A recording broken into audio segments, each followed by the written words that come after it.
এইখানে আমরা এখন বর্তমানে একটা গরু ফার্ম করেছি। এলাকার লোকজনে অনেক রুগী বা আছে অনেক লোকজন দুধ খেতে পারে না, ক্যালসিয়াম খাদ্যের অভাবে দুর্বল হয়ে পড়ে। এই ক্যালসিয়াম খাদ্যের চাহিদা মেটানোর জন্য বা রুগীর খাদ্য মেটানোর জন্য অনেকের দেখা যাচ্ছে যে ছোট বাচ্চা দুধ পাচ্ছে না, অনেকের ছাগলের বাচ্চা দুধ পায় না, এই সময় লোকজন এসে দুধ কিনে নিয়ে আসছে।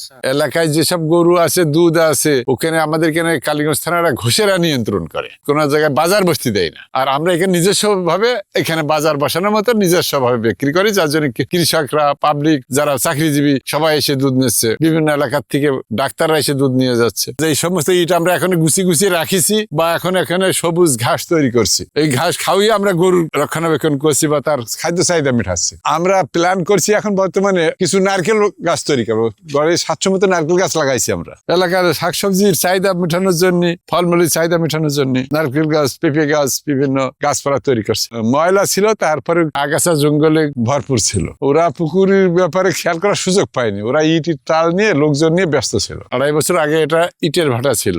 ইটের ভাটায় যেভাবে সারা বছর পড়ে থাকে, আগাছা জঙ্গল হয়ে থাকে, ওইরকম ছিল। ইটের ভাটাটা চালু করিনি আমরা। এখানে ইটের ব্যবসায় আমরা লাভবান হতে পারবো না। আমাদের এখানে একটা কন্ডিশন যে আমরা মাটি পোড়াবো না, ইটও তৈরি করবো না, এরকম একটা কন্ডিশনে আমরা ভাটাটা কিনেছি। আমাদের এখানে আছে দেশি রানী মাছ, তারপরে আছে গিয়ে পুঁটি, ট্যাংরা, জিয়েল, মাগুর, তারপরে আছে এই জাতীয় যে দেশি রানী মাছ, এইগুলো আছে। দেশি মাছের ভিতরে রুই, কাতলা, মৃগেল, সিলভার, তেলাপিয়া, এইগুলো চাষ করছি। আমরা তো এখন ইট ভাটা রাখছি না। এখন আমাদের মহাজনের উদ্দেশ্য আছে আমার কিছু নারকেল গাছ তৈরি করে দেন ভাই। গত বছর এই চারাগুলো আমি রাজশাহী বিড়ালদাহ মাজারের ওখান থেকে একটা ফার্ম থেকে নিয়ে আসছি 250 চারা 1 লাখ টাকা দিয়ে। পেঁপে গাছও অনেক চাষ করছি আমাদের এলাকার চাহিদা মেটানোর জন্য। আমাদের বিভিন্ন আত্মীয় স্বজন লোকজনের সবজির চাহিদা বা পাকা পেঁপে, রুগীর খাদ্য।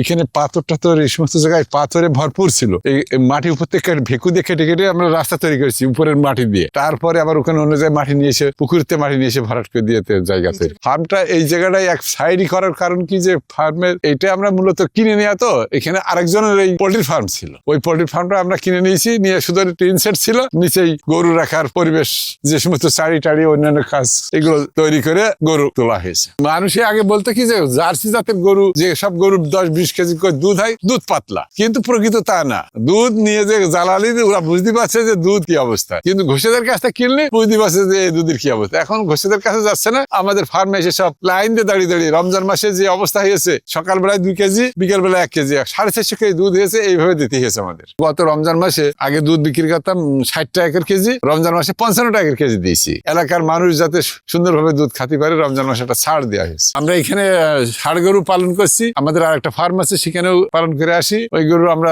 কোরবানির সময় বিক্রি করি। এখন বর্তমানে আছে কিছু গাভী, আমাদের 30টা ছিল, 3-4টা গাভী বিক্রি করতেছি। আমাদের 2টো খামারে 25 জন মতো কর্মচারী আছে। আর তারপরও আমাদের ডেলি লেবার আছে 2-5 জন 10 জন পর্যন্ত বিভিন্ন কাজ করা হয়। পুকুরে পাড় ভেঙে যায়, যে পুকুর নষ্ট হয়ে যায়, যার জন্য আমরা পাকা ব্লক তৈরি করে ওর সাথে জয়েন করে করে দিতে পাড়টা স্থায়ী ভাবে থাকে। পুকুর করার আগে মাঠ ছিল, সেখানে 4 বাস হইতো। তারপর ভাড়া যখন কাজ চলেছে, তখন ওইখানে মাটি কেটে নিয়ে ইট তৈরি করেছে।